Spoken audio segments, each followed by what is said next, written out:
of conversation now about what the TJ Watt Instagram post meant, where the deuce is up. Oh, wow. You know what? Brock Purdy doesn't have a contract extension just yet. Is there something there? Could they potentially work with each other? So that's where this starts. In general, you're a general manager. If I gave you the choice of the 16th best quarterback in the league or a top 5 defender in the league, who do you want on your team? Well, I mean, the context is you always want the best player, but, like, if you don't have a good quarterback, it's really hard to win. I think you can win a lot with Brock Purdy. So if I didn't have a quarterback, I'm going to take the quarterback. And that's where we're all at. And let's go there for a second, because football, team sport, I don't believe it is if you don't have a quarterback. I believe it becomes a team sport once you have a quarterback. Are you of the belief that the Pittsburgh Steelers should be doing everything in their power to go after every good quarterback that potentially is out there? Yeah, to me, I'm assuming that they're signing Aaron Rodgers because their owner came out and basically said that. But if I was them, and I had this in my mock draft, and I still think it's plausible, I think the Bears have had a very good offseason. I think if Shedeur is there at 10, which I think is reasonable, if I'm Pittsburgh, I go up from 21 to 10, and I get Shedeur Sanders, and now I got Aaron Rodgers for 2025, and I have what I think is going to be a really good quarterback, for the foreseeable future, and that's way better than where they've been post-Ben in Pittsburgh. Yeah, in 2019, they went from 20 to 10 to get Devin Bush. So if you do that for an off-the-ball linebacker, theoretically, you should do that for a quarterback. But I wanted to ask you, because the Pittsburgh Steelers and Aaron Rodgers have been linked. Does signing Aaron Rodgers preclude the Steelers from drafting Shedeur Sanders or drafting a quarterback with a first-round pick? Not at all. I was in a situation in New York one year, Chris, where we had a really good season. We had Vinny Testaverde, we had Ray Lucas, and then opportunistically, Chad Pennington, ironically, he was sitting there at 18, same part of the draft. That's what good organizations do. They take advantage of opportunities. Like, another one to me is the Rams. They're clearly in a year-to-year mode with Matt Stafford. If Jackson Dart or Tyler Shugg is sitting there, like, if I'm the Rams, I'm taking him because, again, you want to procure quarterbacks because if you don't have one, you have no chance. But I want to follow up with that question because we've been throwing around the idea of Aaron Rodgers potentially drawing this out and waiting to see what the Steelers or other prospective teams are going to do with their first-round pick before making a decision to sign. So if you're the Pittsburgh Steelers, would you be comfortable with a scenario like that? Not really. I mean, I'm never comfortable if I don't have a quarterback. Okay. I mean, even with a quarterback, I'm usually not comfortable. That's your job, right? Yeah, exactly. You are like the chief worry officer amongst other like what could possibly go wrong. And again, if we're Pittsburgh guys, like we went out, we gave up a second-round pick and $30 million a year for DK Metcalf, which is great. They needed more explosive players, but to me, like, you got to scour for the quarterback position. What's wrong with Rodgers and Shedeur Sanders? Tell me, like, what's the downside to that? That he might not like that.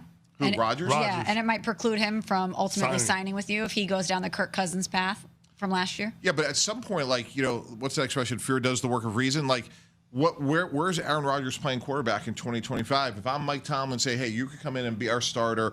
We still have a very good, maybe not elite defense. We have a young offensive line. We think we're going to get Troy Fontenot back. We'll be better there. We got to pick up a back, but we still got, two monsters on the outside. Like, if I'm Aaron Rodgers and I want to play football and I got an all-time great head coach that wants me, like, what am I doing? Let's go back to Brock Purdy for a second, because you're in agreement with us. If you don't have a quarterback, you're not going to do much winning. And the San Francisco 49ers know that they can win with Brock Purdy. He took them to a Super Bowl. But there's still questions about how effective he is without all of that talent around him. He's going to ask for a big number, as he should. He's earned it. He's probably looking at all of his peers who've gotten a lot of money and thinking, I should be right there, if not more. Is there a number, if you were in the San Francisco 49ers front office, that you would not cross with him? That you're like, you are not worth this or beyond? Yeah, I mean, I like some of these recent deals, Geno Smith, Sam Darnold, it's probably like somewhere in the 40 range. The nice thing for the 49ers, though, is 40s. Like, yeah. Wait, you wouldn't give him more than 50 if you're the Niners? Not yet. I don't need to. You're under contract for this year, and I can franchise you. So if you want to talk in 2027, we can do that as well. But what if he doesn't show up for work?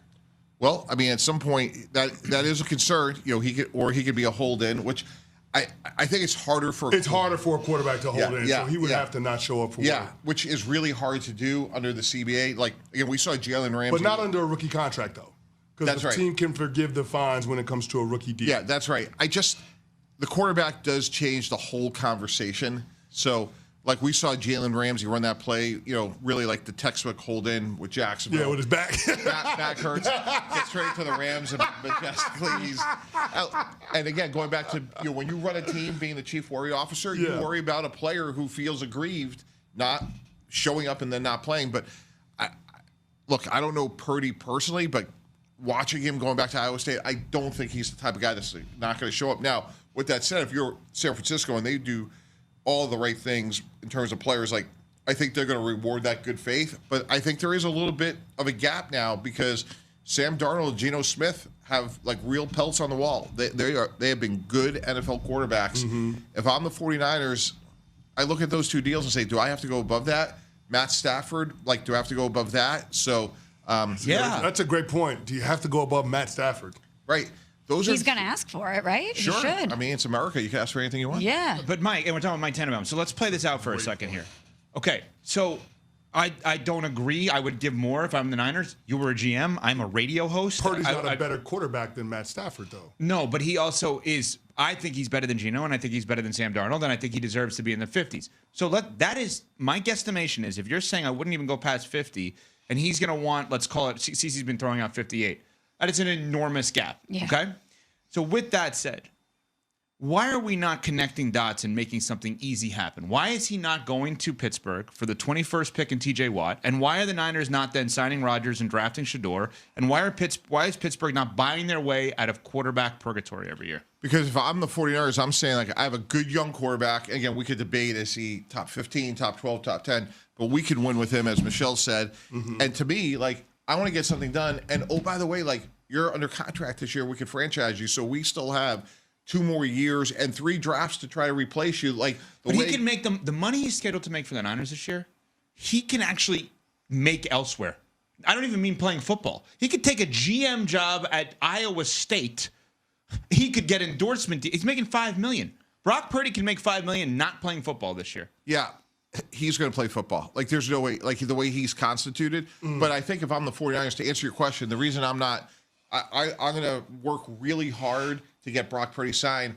And I'm just telling you, it's my instincts. I would begin and end every sentence is, we love you. We want to get a deal done. And did I mention we have your rights for the next 2 years? So, in a nice way. But, and if I'm Brock Purdy. Just reminding him. Yeah, exactly. But if I'm Brock Purdy, the inverse is, it works with Kyle Shanahan. It works with these weapons. Now, look, some of those guys have graduated, but that's, part of the deal. But I don't know. To me, if I'm Purdy, it works there.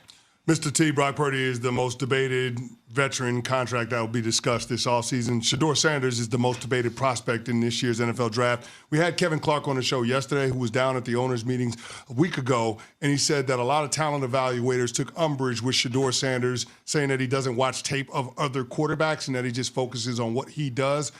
You, as a former general manager, would you have an issue with that? No, because I think he loves football. You can't be sacked 94 times in 2 years and miss one game and not love football. By the record, I was at the league meetings too. Kevin stopped by and then he played golf the next day. No?